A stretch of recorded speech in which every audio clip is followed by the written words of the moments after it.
Hey folks, it was pretty isolated, but where it came down hard, right around Rancho Viejo, Olmito, Los Fresnos. Pretty good thunderstorm firing up during the lunch hour, lasted about an hour after that and then disappeared. You'll see it showing up right down in here. Watch for it. There it is, right around Los Fresnos, and then it kind of dives down to the southwest and goes away. That was our isolated thunderstorm. There was one other one earlier in the day up around Port Mansfield, so a couple of them out there, but that marks a change. It had been a while since we'd seen anything on the radar, but at least now we're seeing something today. And I think there's a chance we'll see isolated stuff like this the next few days. Most places won't get rain, but a few will, and those that do could see some pretty good stuff. This is what Doppler estimates, and again, you look at the chart across here, put a couple of numbers on there. It suggests that perhaps right where Highway 100 meets I-69E, in excess of 2 inches of rain in that area. Down along the Military Highway, just a little over an inch. Get out closer to the coast, just about Laguna Vista, about 6/10 of an inch, and there was pretty good stuff up just to the west of Port Mansfield, out in the eastern part of Willacy County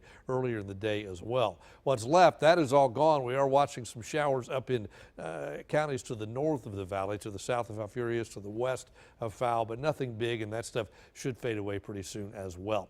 Satellite, let me show you this. You watch and you see how quickly these fire up and they go away. There's one, there's two, there's a third one coming in from the north. They're just very short-lived storms. The sea breeze tries to get going. That upper level wind then carries the leftover clouds down to the south, and it's out of here. Now, as we head into tomorrow, could see the same kind of thing. That sea breeze tries to build in during the afternoon, might trigger a shower, thunder shower in a couple of spots.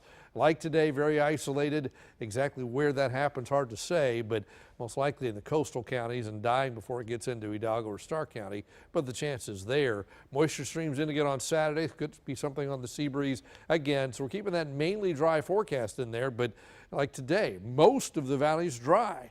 But if you were in Los Fresnos or Olmito or Rancho Viejo, you're anything but dry. So just isolated tomorrow again and through the weekend as well. Temperatures have been a little cooler because of the rain in the eastern part of the valley. 91 in Brownsville, 95 in Harlingen and the coast. Port Isabel's at 90. The island topped out at 89 this afternoon. These are your lows tonight, upper 70s and low 80s again. And tomorrow back up in the upper 90s in the east, low 100s in the west. And again, you notice cool pockets in a few places, an indication that isolated showers could pop up. Normal high for this time of year is 94. We will be above that with an average of 98, 98, 97 as we head through the weekend. Keep in mind, from McAllen on westward, you'd be hotter than that. If you're at the coast, your highs should be in the upper 80s and low 90s. The rest of Texas, still hot. 102 Laredo.